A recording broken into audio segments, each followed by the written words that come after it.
KHOU 11 News This Morning starts now. Good morning, everybody. Thanks for waking up with us early here on a Monday. I'm Russ Lewis. I'm Lisa Hernandez. It is Monday, March 5th. I think the weekend we had was gorgeous weather. Sure. It was pretty. Cheetah, things are changing up a little bit. Things are, but you know what? After this morning, you're going to say, okay, we could handle a little bit of a drop in the humidity, and it will. We're tracking a cold front. So even though we are dry for your Monday morning commute, we will see rain chances increase after about 2 o'clock this afternoon. Your day part planner, temperatures already in the upper 60s to low 70s. Lunchtime, we are tracking pushing towards 80 degrees, and then this afternoon, late evening, that's when we'll start to see the chance for showers really increase. A quarter to a half an inch of rain possible. I am expecting rain chances to tailor down overnight. Darby will talk more about how gorgeous the rest of the work week is coming up next. I look forward to that, Cheetah. Thank you, ma'am. Well, good morning to you. Hey, the good news is all the weekend road work is gone. You have no problems getting where you need to go. It's a pretty quiet morning this Monday morning. Looking over to the east side, Highway 90, I-10, and 225 are all very, very quiet. We take a look with our Houston TriStar shot. I-10 approaching the 610 interchange. You can see no problems getting on 610 or going under 610. Coming off 90 looks good as well. Travel times are good. 90 is just 14 minutes coming in from Dayton to Crosby, from Crosby Lynchburg into I-10. I-10 less than 30 minutes. Grand Parkway to 45. That's always a good sign. And Highway 225 if you are headed to the refineries this morning. It's a quiet ride both ways. 14 minutes between 146 and 610.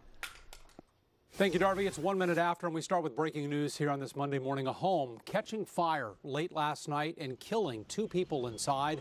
This happened in a Cy-Fair neighborhood, the corner of Pepper Knoll and Trudeau Drive. Our Michelle Choi is joining us outside that home. And Michelle, the victims in this home, a mother and a son. Yeah, Russ, that's what the chief investigator is telling us. He believes it was a mom and her bedridden son. Her son apparently had medical conditions and he wasn't able to get out.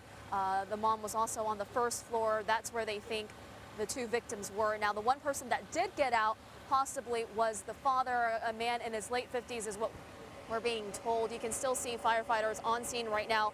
Most of the fire has been put out, but earlier it was a much, much different scene. There were flames shooting out from the roof, from all sides of the house. Our cameras were rolling when that happened. You're going to see that right now. Now, firefighters tell us they believe the fire may have started on the 2nd floor. The cause is still being looked into. But again, as we mentioned, 2 people did not make it out of this house. That was the mom and her adult son. Again, the father was able to get out, but he was taken to the hospital for smoke inhalation. We're told he was very delirious, and firefighters tried to ask him whether or not they had any smoke detectors inside the house because neighbors didn't hear anything. Firefighters also didn't hear anything. Supposedly, the father said that there wasn't, but we asked the chief investigator if that was for sure. He's saying that is something that is being looked into along with the cause. But again, a very, very sad situation. 2 people now dead, possibly a mom and her son. Guys, back to you. A tragic update there on that house fire. Michelle Choi, thank you for the update. Time for your morning rush right now. This morning, counselors are ready to help Rice students mourn the loss of a rising football star. 21-year-old Blaine Padgett was found dead in his apartment over the weekend after not showing up to practice. This morning, the cause of death is still unclear. The program that shields thousands of young immigrants from deportation was supposed to end today, but court orders have forced the Trump administration to keep issuing DACA renewals. Nearly 700,000 people are enrolled in that program. Legal experts predict DACA will live through the midterm elections and will likely be heard by the Supreme Court. 250,000 students in West Virginia public schools will not return to class today. Students have now missed 8 school days because of a statewide teacher strike. Teachers say they won't return until lawmakers approve a 5% raise. Critics of the Texas Bullet Train project will get their chance to be heard by the Federal Railroad Administration tonight. A public meeting will be held at 5 p.m. at the Sheraton Houston Brook Hollow Hotel. And tomorrow's primary election will determine nominees for some big elections. Governor Greg Abbott and Senator Ted Cruz are both up for re-election. Polls open at 7 a.m. For polling locations, visit our election guide at KHOU.com. And that is your morning rush. Russ? Lisa, thank you. It's 5:04. The parties may still be going on in Hollywood at this hour this morning after last night's Academy Awards. The Shape of Water took home the statue for Best Picture, one of 4 on the night. It was the night's big winner. Gary Oldman won Best Actor for Darkest Hour, while Frances McDormand won Best Actress for 3 Billboards Outside Ebbing, Missouri. But this morning, people are talking about more than just who won those statues. We have Brandy here now with that part of the Oscar story for us. Brandy? Well, Russ, after host Jimmy Kimmel promised a jet ski modeled by Helen Mirren to the winner with the shortest speech, the night quickly became about jet ski watch. That was one of several funny moments in a ceremony that did not shy away from uncomfortable topics. And greetings from Hollywood to our viewers all around the world. Comedian Jimmy Kimmel wasted no time tackling what would be off limits any other year, from sexual harassment. Just look at him. Keeps his hands where you can see them. To discrimination in Hollywood. Because I remember a time when the major studios didn't believe a woman or a minority could open a superhero movie. And the reason I remember that time is because it was March of last year. His monologue got plenty of laughs, as did Tiffany Haddish and Maya Rudolph when they talked about the Oscars So White controversy. When we came out together, we know some of you were thinking, are the Oscars too black now?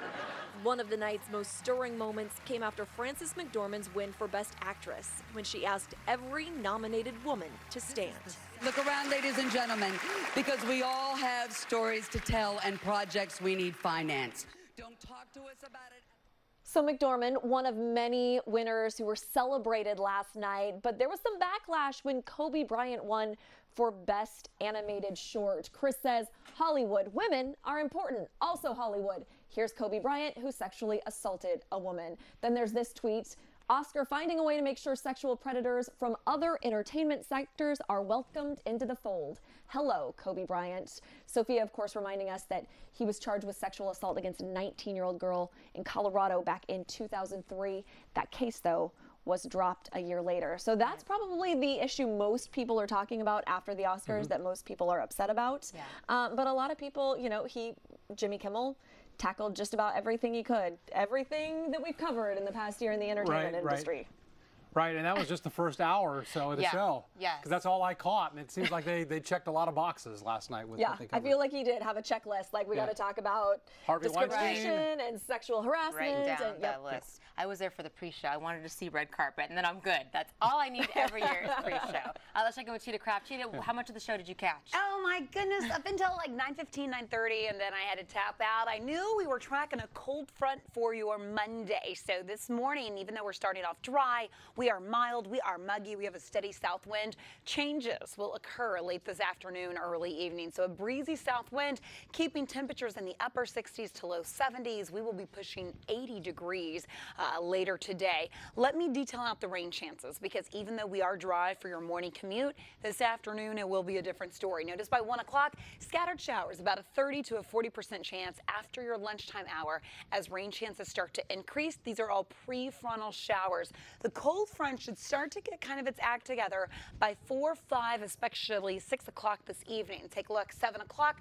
Notice some of these thunderstorms that are lining up will be on the strong side. If you are planning to head out to the rodeo this evening, you want to already plan on the rain, especially if you're trying to go between about 6 to 8 o'clock this evening. You'll probably be dealing with a few scattered downpours, about a quick quarter to a half an inch of rain possible, maybe upwards of a little bit more than that if an isolated thunderstorm kind of lingers over your house, but otherwise it should be between about a quarter to a half an inch of rain. For the rodeo tonight, temperatures should be in the low 70s, but some rain-cooled air will continue. So leaving the rodeo this evening, it will be feeling a little bit cooler, and especially early tomorrow morning, temperatures will actually be dropping down to the 50s. Check out the forecast after some of the heavier rain expected between 5 this afternoon through about 8, 9 o'clock this evening. Once the rain moves out, it is going to be beautiful beginning tomorrow through the remainder of the work week. Temperatures will be in the 60s, 70s, lower humidity, a nice north wind, and some sunshine. So once the rain moves out today, Darby, we have a gorgeous work week ahead. I look forward to that. All right, thank you, Cheetah.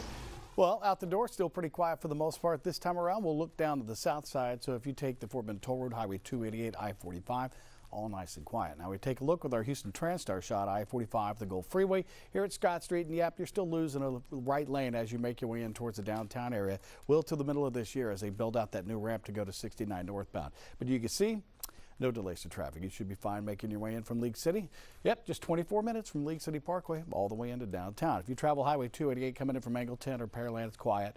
16 minutes Highway 6 all the way into downtown, so no problems there. And the Fort Bend Toll Road as you come in from Sienna Plantation or Lake Olympia is a quiet ride as well. Just 8 minutes from Highway 6 all the way into South Main.